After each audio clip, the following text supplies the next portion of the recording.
Only EC. Okay. We need to communicate that somehow. Do you guys have any of your friends' numbers? Okay, so someone is recording the meeting. That's good.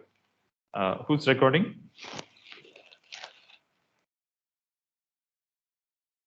Representative or who started the recording?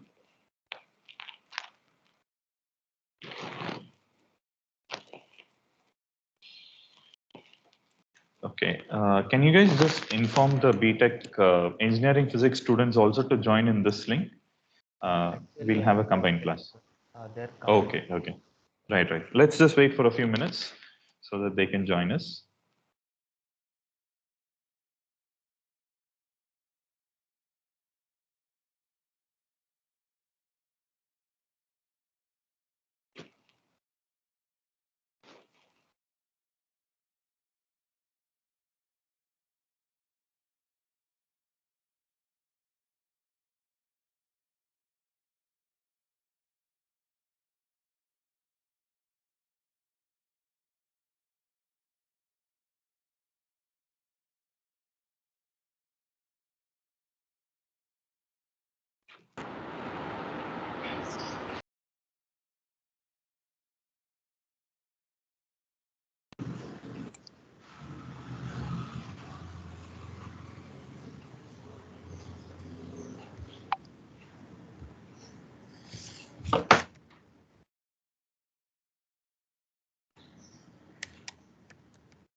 What the heck is this?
Okay, so good morning, everyone, and welcome to this course, the AV211, which is Analog Electronic Circuits course.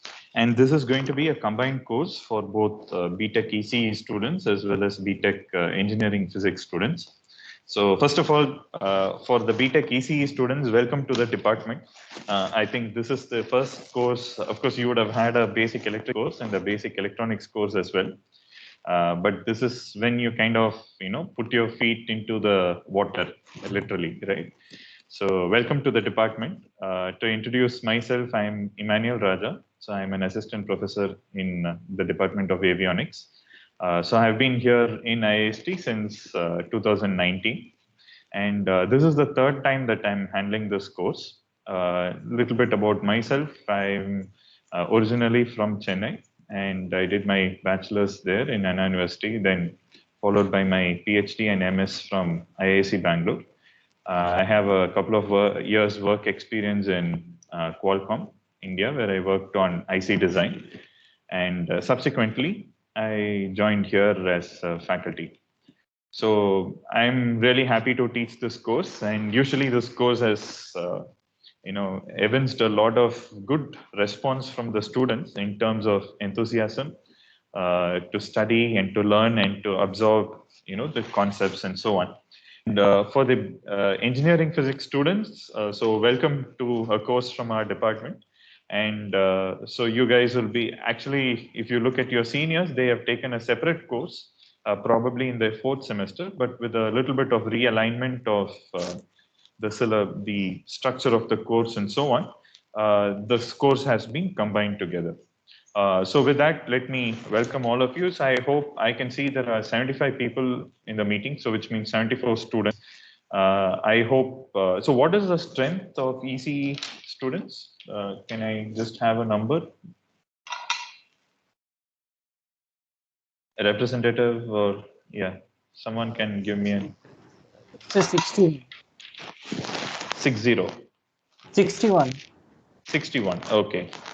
Okay, 61 from ECE. So how many from engineering physics? So 19. 19, okay, good. So that should be, 80 students. So yeah, probably a few are on the way to join. Okay. All right. So let me start with sharing my, so today is going to be the introductory class. We will look at some very basic stuff. And I hope this course will be something where you will really enjoy learning this course. Okay. Rather than, going through some textbooks and, writing some equations and, I hope this course, you will find it to be a course with a difference. And with that, let me just move to some slides that I prepared. Right. Okay, I hope you guys can see my screen. All right. Okay. So I will also be handling the analog electronic circuits lab, which is AV231. This lab is for the BTech ECE students and not for the engineering physics students. Okay, so let's just go over let's start with the logistics. Okay. Right. Okay. So the timing is slot A, which means Monday 9 to 9:45, Tuesday 10 to 10:45, Wednesday 11 to 11:45. The lab slot for the ECE students is Thursday 2 to 4:30, and also Friday 2 to 4:30. And we will also have, so I'm not sure how we are going to handle it this time. Last time we had one slot, I think Thursday was entirely analog circuits lab and Friday was entirely for the ECAD lab. So let me discuss with the faculty in charge and get back to you and with what we are planning to do this year. So typically if the students are in campus, what we do is like, you split into two batches. So the first, 30, you have 61 students, right? So around, 30 students come for the first batch and the next 30 students come on Friday. And it will be the other way around for the ECAD lab. So we'll figure out how we are going to go about with the lab. It might be entirely on Thursday for analog circuits, or we might even split up. Okay. All right. Now, this class, since it is common, we will handle this. We'll have this classes together. And the lab course not for the engineering physics students. But if some of you guys are really keen on, just knowing what's happening. And if you have a free slot during that time, you're welcome to join and see, kind of participate. But of course, you'll not be evaluated and you'll not be given the credit. So, but if you have a slot which is free during the time, you're welcome to join in for the lab. Okay, because anyway, now it is online. All right. Now, please create a WhatsApp group for this particular course, especially since it is, two branches together. Maybe the representatives from both the branches can take it up as an initiative. Please add my number also. I think Anmol has my number. Anmol, you are in this class, right? You are ECE student, right? Yes, sir. Yes, good. Okay. So you please add me also so that I think WhatsApp is the fastest and the easiest way to communicate. And so you can post your doubts there as well, and I'll try to reply. Of course, I've seen that students keep posting doubts in the night and on weekends as well. So I'll respond to it when I, kind of get to it. But otherwise, usually I try to be as prompt as possible in helping you out. Okay. And yeah, so before I go into the motivation, so a couple of other things. As far as the lab is concerned, we are upgrading our lab in such a way that since most of you are joining from your homes, you will have to some extent a hands-on experience. What I mean is we have already got 2 tables which are populated with these upgraded equipment.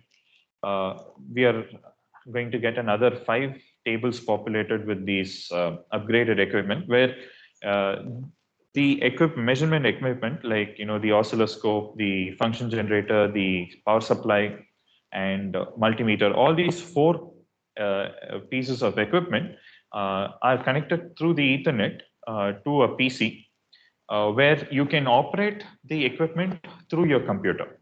Okay. And so what we plan to do is that we will have 7 such benches available. And what you guys who are, joining in from your homes, what you guys can do is we'll give you TeamViewer logins or any disk logins. So you can kind of control the PC to which these equipments are connected. So what you will be able to do is you will be able to control each of these equipments. Okay. Of course, since you are away from the lab, you will not be able to physically make the connections. So for that, we take the help of the tutors as well as the teaching assistants. But you can make the measurements, you can set up the slide, you can look at the plots, you can capture the plots, do all those things. So this is to give you a better, quote and hands-on experience on doing measurements and playing around with lab stuff. So this is the kind of the best that we can do during these times of during these critical times. Okay. And the other thing is, if any of you are facing issues with having laptops or connectivity, please do let us know so that at the beginning of the semester itself, whatever needs to be fixed, whatever needs to be addressed, we can do. It can also be that if you don't have good connectivity and other things, if you need to come back to the campus, you guys can come back here. We can work it out, but please do it at the beginning of the course.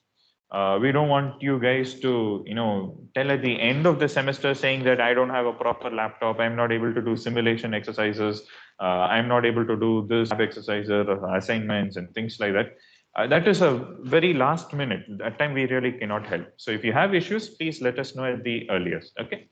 And we will identify teaching assistants for this course also. That might take a couple of weeks. But other than that, please feel free to ask doubts during this course. Okay, I wanted to be as interactive as possible. And I would like you guys to be fully involved in the learning process. Okay, all right. Now, motivation. So why should you learn this course? Why should you even take up this course? Okay. Now, do you like to look at circuit schematics or circuits and, circuit schematics and be able to understand how it works without too much of mathematical analysis? You might have heard of or seen some people who can look at some circuit diagrams, look at the schematics and then, say, okay, this circuit will work, or this circuit, this is what it's going to do, without doing a lot of, extensive mathematical calculation. Basically, they have learned intuitively right? They've got a good intuitive understanding of how circuits work, right? Now, again, do you like to design your own circuits, right? Do you like to, are you really enthralled by, electronic circuits? Do you often wonder, like, how do these things work? Can I design them on my own? Can I design them from scratch? Okay, can I build my own circuit board, right? Can I build a system which will actually work? Okay, right? That's the third point. Do you like to not only design circuits on paper or design, just some PCBs and things like that, but rather test it and see it actually work in the real life, right? So I hope this course will really help you understand these things. Okay, and it's not only just some small circuits and then do you like to put together a full system, a full electronic system? Okay, now all these things, I hope this course helps you to do that. And by the time you finish this course, let's say in December, I hope to a very large extent, you should be able to do these things. All right. I hope this is exciting enough to, for you to put in your heart and soul and study this subject. All right. Okay. So another question that a lot of people ask is why analog, right? Aren't we living in a digital world? Right? Why are we still, learning some analog circuits? Isn't it all kind of totally outdated, right? So many people have that misconception. So today I want to just show you that it is actually a misconception. I'll show you where all analog circuits are used and how critical they are. Right. So if you see these thing, let me just change it to a.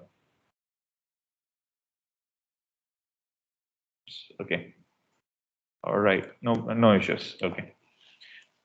Right. So if you look at this, if you look at any real world signal, okay. So it can be speech signal. Right now I'm talking and you guys are listening, and you guys are all sitting in different parts of India. And the reason or the way by which we are able to communicate is because my speech, which is an acoustic signal, right? When I'm speaking, what is happening is the air pressure changes according to the way I speak, right? It's an acoustic signal. Now it is converted to an electrical signal by a sensor, and that is basically a microphone, basically my headset that I'm using here.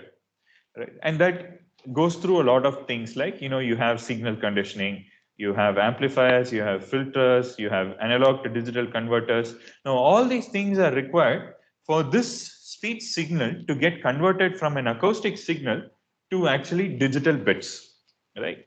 And okay, I have a Bluetooth headset, so which means it does the analog to digital conversion, hear it in this particular element, and then it wirelessly transmits it to my laptop. And then beyond that, it's basically, digital processing, communication, and then, you're receiving it at your end. And at your end, what happens? So you have a digital to analog converter, right, which is the DAC. And then you need filters like low pass filters and so on. You need amplifiers, you need drivers, right? If you're able to listen through your laptop speakers, it means that there is a small power amplifier which is driving your laptop speakers, which is an analog component. If you're listening it even through your headphones, there is a headphone driver amplifier which is sitting inside your laptop or in your phone for that matter, right? And all these circuits are built into the systems that we are using. Okay, so if you look at most of the digital world, it's basically that you use it for processing and for storage, right? It's easy to store digital bits, it's easy to process digital bits, but all the real world signals, for example, I gave you the example of speech, right? You're also seeing my video, right? So that is again light energy, which needs to be converted to electrical signals. So that's a real world signal, which is analog in nature, right? And if you talk about temperature or pressure or displacement or velocity or whatever type of signal that you might take, right? So all these signals are analog in nature, and in order to interface them, what is typically called as interface electronics is heavily analog in nature.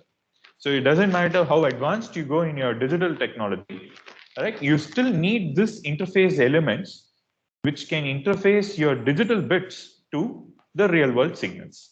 All right. So we are going to look at many of the aspects which are covered in these two blocks. Okay. Sir, Now, yes, yeah. sir, what is the DAC in fourth block? It's a digital to analog converter. Okay, digital sir. to analog converter. This is analog to digital converter.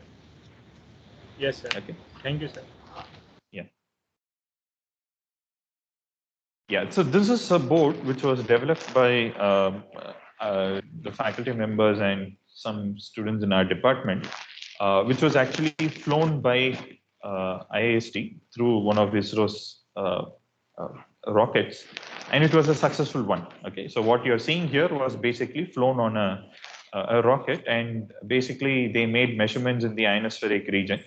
Because I was not involved in this particular project, because this kind of happened a little before I joined or around the time I joined. And you can see that, basically there was a sensor which was there, which is called as a retarding potential analyzer. And it was to make some measurements in the ionosphere. So you can see that there are different sections here. This sensor conditioning is completely analog. This power processing, basically this is power electronics, right? This is also analog. The analog front end you can see here, right? Basically some op amps and some elements around it. This is also obviously analog. Only this part is digital. So this is a microcontroller and some telemetry related things are there. So you can see this is a very typical system. So even in space systems, whenever you have sensors, whenever you have, whenever you are dealing with real world signals, you have to have analog electronics to help you interface them with the digital world. All right. Now, this is a typical modern communication system. When I say modern communication system, these blocks are basically present in all our mobile phones, all our laptops. Okay, wherever you have wireless communication happening, you have these blocks being present. Okay, so this is an antenna, you have a low noise amplifier, you have some mixer, you have a synthesizer. Okay, all these things you don't need to worry. I'm just showing you. You have filter, variable gain amplifier, you have analog to digital converters, and then it goes to what is called as your baseband digital processor or your modem. All right. Now, all these parts are basically analog and RF in nature. All right. Now, I do teach a course which is an elective in which is offered in your 6th semester, called as RF integrated circuits design. So where we look at the design of a low noise amplifier, mixers, and so on. All right. Synthesizer. So all these RF blocks, basically radio frequency blocks, that is a course which I offer. I also offer another elective course in your 7th semester, which is called as analog VLSI circuits, where we look at how to design analog ICs. Basically, how do you design variable gain amplifiers, filters on chip, okay, things like that. All right, but you can see that all up to this point, yeah. Sir, what is RF? You are saying RF is radio frequency. For example, let's say even your 2G, for example, right? When you make a call, mostly you'll be talking over your 2G network, right? So it's around 900 megahertz, right? So 880 to 920 megahertz is the carrier frequency at which your communication happens. If you talk about Bluetooth, it is at 2.4 gigahertz, right? Your Wi-Fi is also around 2.4 gigahertz, right? You also have the WLAN A, which is at 5.5 gigahertz Wi-Fi. Some of you guys might be having it at home, but the other more popular Wi-Fi band is around 2.4 gigahertz. Okay, so these are all what come under what is called as radio frequency bands. All right. So in short, we call it as RF. Okay. Now, this is for a typical transmitter, which is also, this is what receives your signal, and this is what transmits your signal. You have your baseband digital processor. Don't worry about all these blocks. I'm just showing you how there are so many analog elements which are used in even today. Okay, so this is how your transmitter works. You have a digital to analog converter, you have filters, you have mixers, and then you have pre-driver amplifiers, power amplifiers, finally your antenna. Okay, so basically, although we live in a heavily digital world, there are very niche areas or niche applications where analog is very extensively used, and they form a very critical system. Okay, so this is a few years old, but this I took from the website that I've referenced at the bottom. This is basically an iPhone XS teardown. Okay, and basically what is listed here, what are the different chips that are used in an iPhone? All right, so you can see here that this color one is a Toshiba flash storage, which is a digital chip. You have the Apple audio codec, which is also a digital IC. You have a Cypress CPT2 USB power delivery IC, which is predominantly analog. You have an NXP display port multiplexer. Probably this is a digital one. And you also have a Texas Instruments battery DC converter. All the power related circuitry or analog in nature. Okay. And it continues here. So this big one is basically your Bionic SoC, which is of course your processor, which is digital. You have your ST Microelectronics power management IC, okay, which is basically analog again. Audio amplifiers, 3 audio amplifiers, 2 for stereo and 1 for haptic. So this is analog again. Power management IC analog, power management analog, power management analog, battery charger analog. Okay, and this is on the other side of the board. This is a Wi-Fi and Bluetooth SoC. So basically, this will have both digital, I think, and analog components. And then you have a baseband processor or modem. This is digital. And you also have the ST Microelectronics microcontroller, which is digital, NFC controller, digital. Wireless charging module. Okay, this is more like an RF / this component. The RF board, if you see here, you have mid-high band, high mid-band power amplifier, which is an RF component, duplexer RF component, power amplifier, which is an RF component, RF transceiver, which is an analog RF system, a chip, RF switch, GPS low noise amplifiers, which is again an analog RF IC. And then you have a power management IC, which is also analog. Okay, so this is basically to show you that there are a lot of places in which analog is still used. Okay, so although we are not going to look at chip design in this particular course, we are going to look at more of analog board design, similar to the one that I showed you earlier. But the concepts are very fundamental and they get applied everywhere. Okay, now analog design is still very crucial. Okay, especially as I mentioned, interfaces, the interface electronics, you have to do it very carefully. Otherwise, it's very easy to screw up your entire system. All right. So you can see that you take any consumer electronic product, you still have some analog chips or analog circuitry which are used. And even in military and space applications, we do use them. Okay. Right. Now, talking about analog design, I would say it's more of an engineering art. All right. It is engineering in the sense that it is, systematic. You use some mathematics, a little bit of mathematics. You have a more structured analysis, and you try to get scientific in that way. But it's also an art because you need to use your creativity, have an intuitive idea about how circuits are working, right? And if you have a certain requirement, you need to be able to think and say, okay, this is how I'm going to design my circuit. Okay. Many times, if you look at analog courses or analog circuits courses, they're mostly taken, or even textbooks, they try to put a lot of emphasis on analysis. What is analysis? I'm giving you a circuit, and then I'm asking you to derive, how it behaves, what is its gain, what is its noise performance, what is its bandwidth, all these different things. You just, you're expected to just derive and then analyze a circuit, okay, understand its behavior. But there is another aspect which is called as design. And in this course, I want to have a good balance between analysis and design. Many times in many courses, in many analog circuits courses that you might find online or in many institutions, you will see that it's heavily towards the analysis and very, very little or hardly any design component. Okay, but you guys are all engineers, right? So you need to know how to design a system.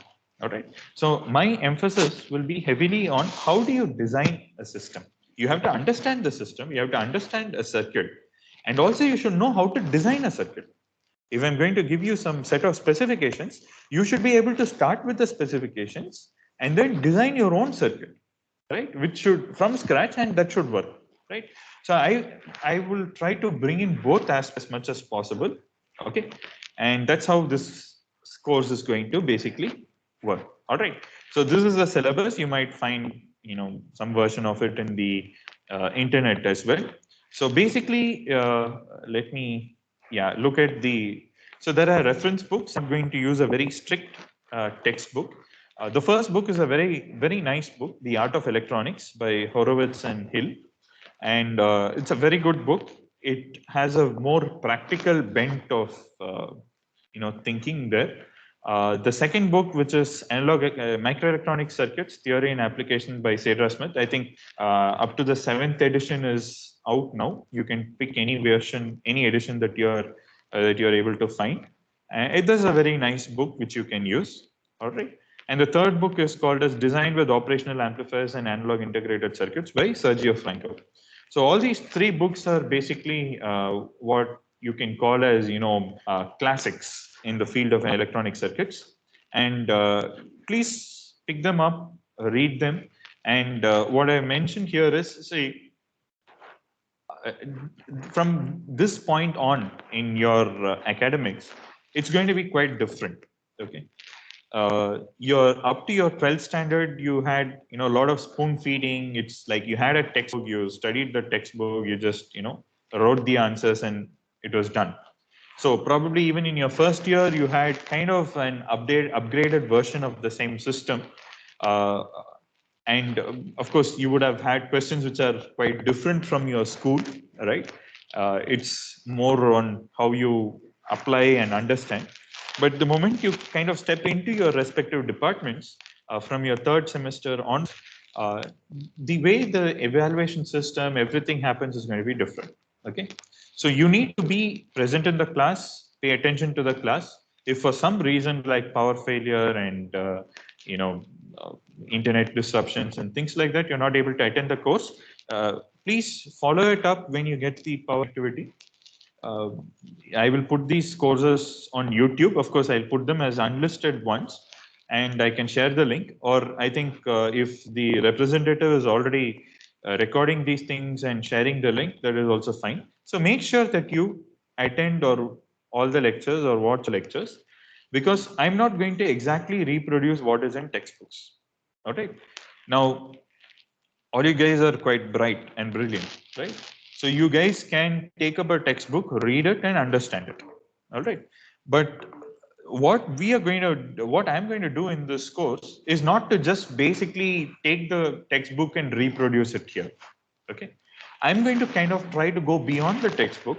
Of course, I have to explain the basics in the textbook, but what can be done in the 45 lectures that are there is that I cannot go line by line, word by word through the textbook, or literally go through all the things that are there.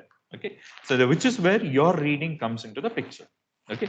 So for any class that you attend, you need to at least spend a half an hour reading the relevant portion in any of these textbooks. Okay. So you would find some of the material in any one of these textbooks. Sometimes the material can be there in all the 3 of these books. But make sure that for each lecture that you attend, you at least spend another half an hour or so reading the textbook or reading the book as an accompaniment so that you get the full picture. All right. So that's quite important. All right. Now, there are some, from this semester onwards, we are practicing what is called as outcome-based learning or outcome-based education. So these are the stated course outcomes. So at the end of this course, these are the things that you should be able to do. So first of all, you should be able to understand, small signal operation, biasing techniques for both BJTs and MOSFETs. And you should be able to both analyze and design amplifiers using both BJTs and MOSFETs. All right. And you also should be able to understand concepts of, all these concepts which are used in circuit design, which is frequency response, feedback, nonlinearity. These are all very fundamental concepts when you talk about any electronic circuit. Okay. And you also have, we will go through, differential amplifiers, instrumentation amplifiers, tuned amplifiers, power amplifiers. So all these things are there. We'll also look at wave shaping circuits, oscillators, multivibrators using, transistors, op amps, and timer ICs. And we will work with op amps quite a bit. And we'll also see how you can build an electronic system, talk about, component variation, temperature dependence. These are all real world problems. How do you design an electronic system with all these things? Okay. Now, this is a tentative course plan, right? So there are about 6 modules in this course. The first module is basically we'll talk about devices, which is basically we'll go through the BJT basics. Have you guys, how comfortable are you guys with BJTs?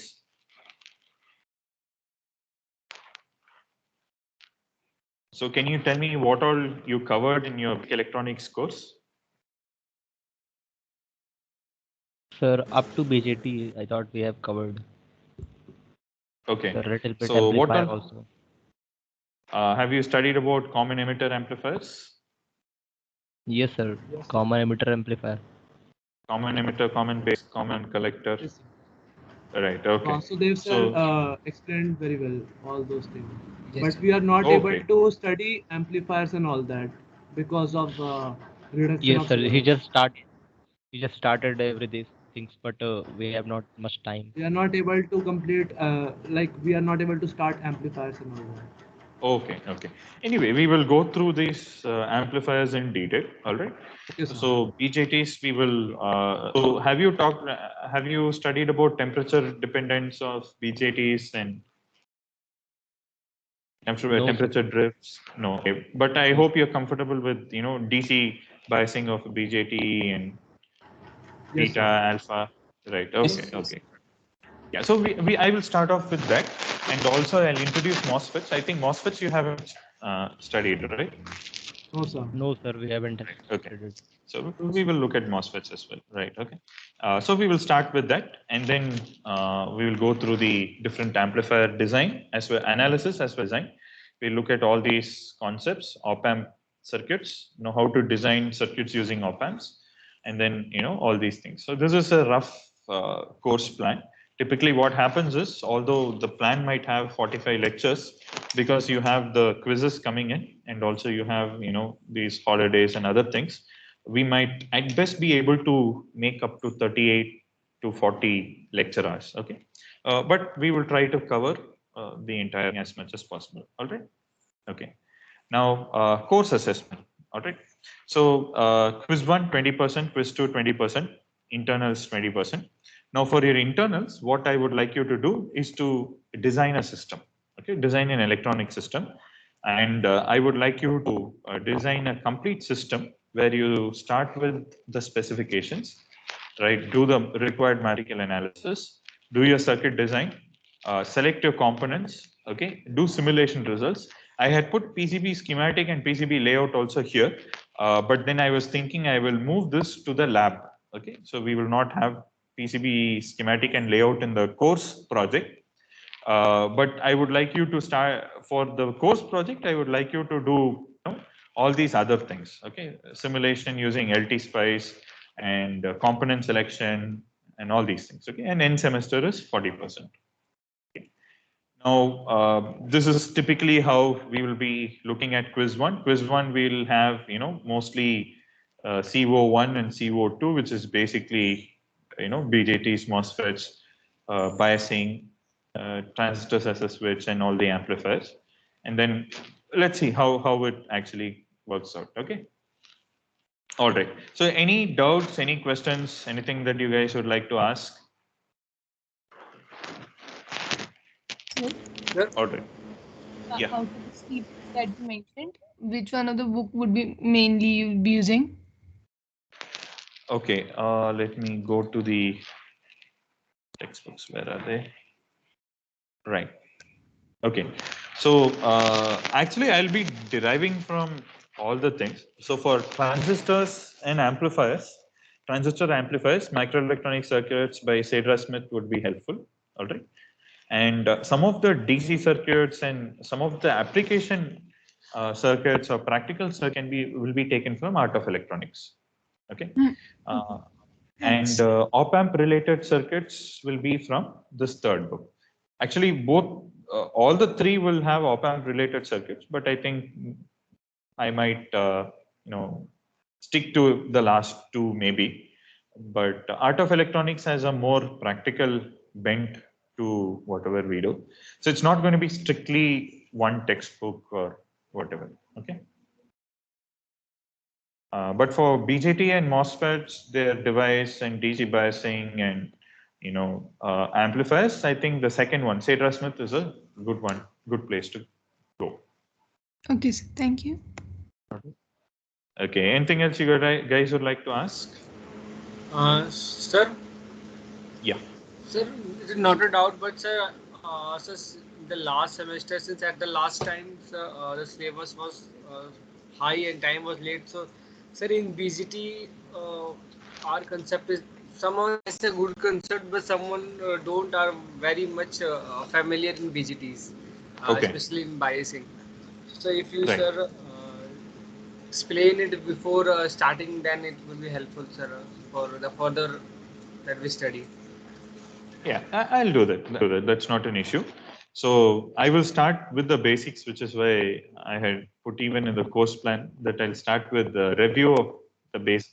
So we'll go through the basics so that whoever has got some gap in their understanding can, pick up there. Okay. Yeah. All right. So I thought maybe since we have around 5 minutes time left, let me just start off with some very basic. All right. I'll not take too much time, and yeah, let me turn off my video. Okay. Are you guys able to see my screen? Oh, I am not sharing. Okay, let me share. Right. Sir, one small doubt, sir. Yeah. Sir, for revision, we just need to revise BJTs, or we should revise something, other things we should also revise. So a little bit of BJTs would be good, and that is, I think BJTs, if you revise, it will be good. You will also be concurrently studying network analysis, right? So that is a very important course. Are you guys familiar with Kirchhoff's current laws, Kirchhoff's voltage law, KVL, KCL? Yes, yes. Yeah, so that is something that you should know. You should have a working knowledge in KVL, KCL. Okay. And basically, that's basically my point here. Like, if you look at analog circuits, it basically has these components. All right. A resistor, inductor, capacitor. All right. You talk about voltage sources. You talk about current sources. All right. And you basically have BJTs, NP and PNP transistors. You will also be having MOSFETs, NMOS and PMOS. All right.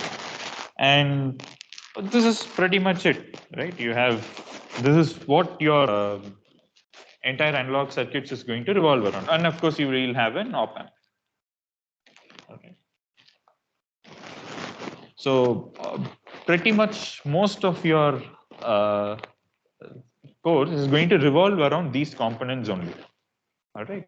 So if you can understand how these components work, that is the required basics for your course. Okay. You will be surprised how much these simple components can basically complicate your life. But then, that's the interesting part. All right. Okay. So anyway, so I think it's not, yeah. So what I would suggest, just make sure that you have, you kind of brush up your KVL, KCL, so that if given a circuit, you know how to, write all those equations and do an analysis. How does an inductor, capacitor work, a transformer work? Transformer, not so much, will not be looking at it so much, but then these basic concepts are what are needed. So BJT, please just kind of brush it up in case you feel that you have forgotten some of the things. Anyway, we will go through the basics from next class onwards. All right. Okay. All right. So let me close with this now. And yeah, thanks everyone, and have a nice day. So Thank you, I sir. hope you have a good learning experience. Yeah. Thank you. Thank Please you, sir. create a WhatsApp group and add me so that it becomes easy to convene. Yeah. Thank you, guys. Thank you, sir. Thank you, sir. Thank you. Thank you, sir. Thank you, sir.